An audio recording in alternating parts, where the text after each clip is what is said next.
bakit po si General Torre, kung ano-ano sinasabi sa kung ano-anong interview, hindi naman napapagalitan? So ang dating po sa lower rank, bawal partisan kung kalaban. Kung kakampi yung sinabi mo, pwede. Hindi tayo titigil. Sama-sama natin ihahatid ang mga sabpina na hinanda ko na. Kailangan kasi pirmahan ng lahat ito ng ating Senate President Chis Escudero. Kailangan pirmahan ng lahat ito pagkat absent silang lahat ngayon.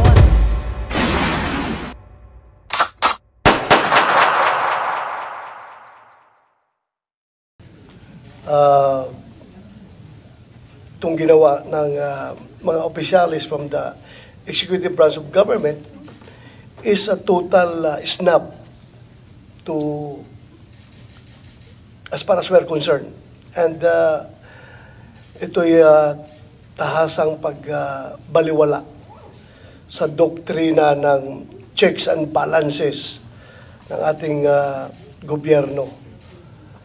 Kung ayaw na mag-attend ng hearing, ibig sabihin, ayaw na nilang magpapacheck sa atin na co-equal branch of government. So what will happen to this? Pag tuluyang ganito ang mangyayari is, I think we are now on the verge of a constitutional crisis kapag tuluyan nilang i-snub yung ating imbitasyon. Wala na mangyari. Wala na respetuhan ito sa isang kapwa co-equal branch of government. So, Madam Chair, I would like to move that we issue a subpoena to these government officials to require their presence in the next hearing. Kung meron ka pang gaganaping hearing, dapat masubpoena ito sila para magkaalaman. Klaruhin natin ito.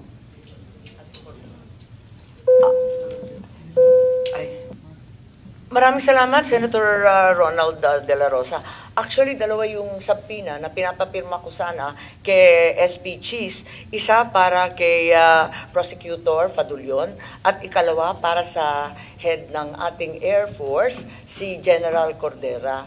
Pero yung dalawa, hindi ko pa natatanggap na pirmado.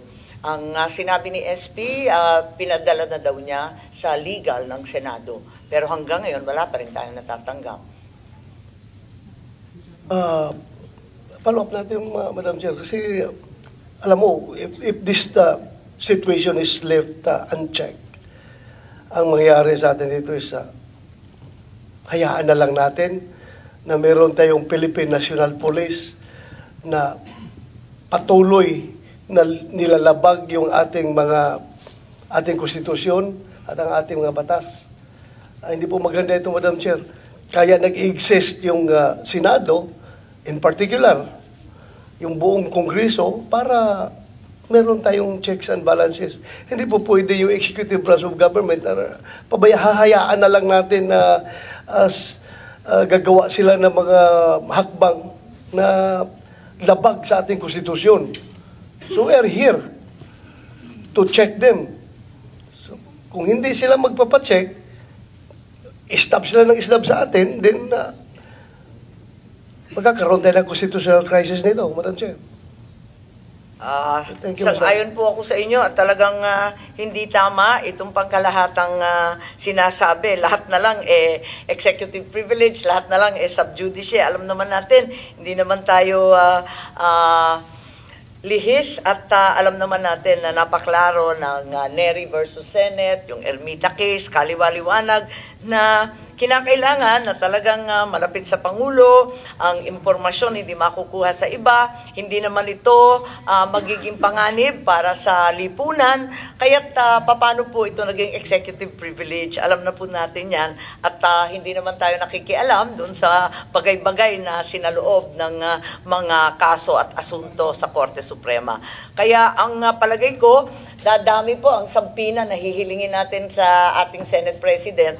Marami na po kasi kung dadalawa lang yung na-absent dati, pagkarami-raming absent, nakikita natin tayo-tayo lang ang narito. Kaya nalulungkot po kami. Dilim. Paano natin mapapanagot ang mga ayaw sumagot? Pero hindi tayo titigil. sama-sama natin ihahatid ang mga sabpina na hinanda ko na. Kailangan kasi pirmahan ng lahat ito ng ating Senate President Chis Escudero.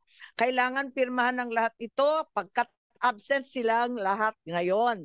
Upang kanyang pirmahan, patunayan na ang Senado ay malaya at matapang na naninindigan para sa mamayan.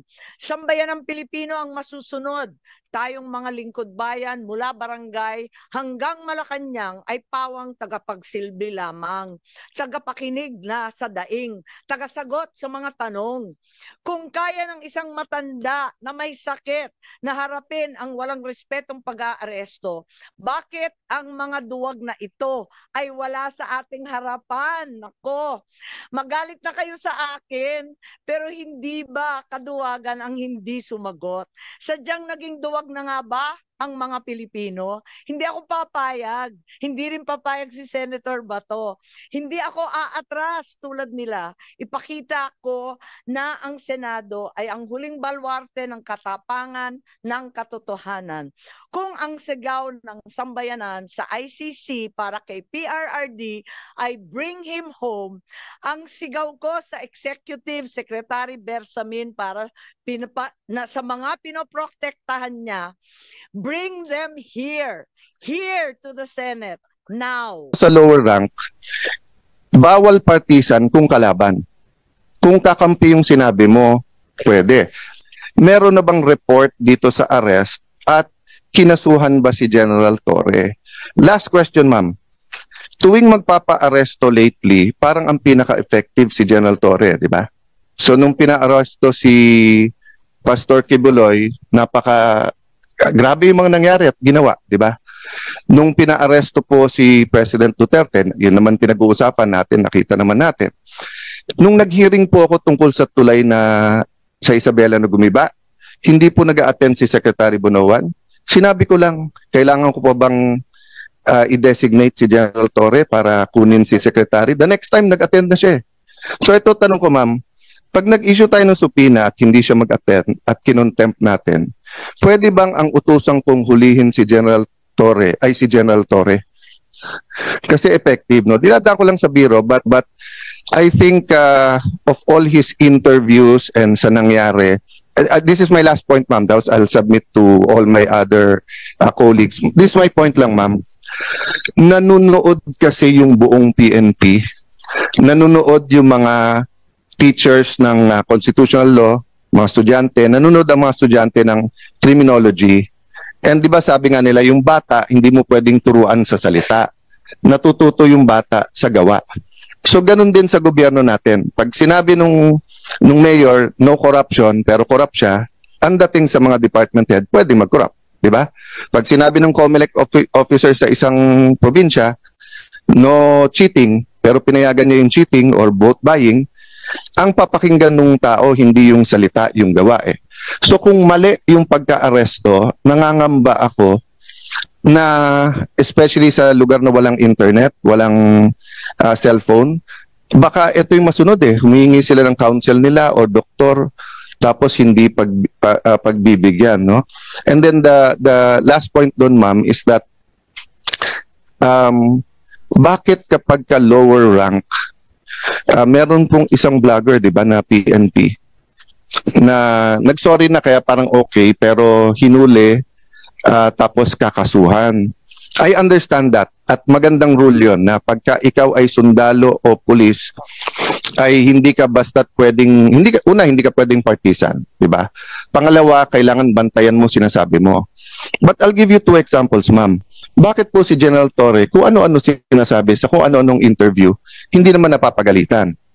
So ang dating po sa lower rank, bawal partisan kung kalaban. Kung kakampi yung sinabi mo, pwede. Bakit po si General Torre, kung ano-ano sinasabi sa kung ano-anong interview, hindi naman napapagalitan? So ang dating po sa lower rank, bawal partisan kung kalaban. Kung kakampi yung sinabi mo, pwede.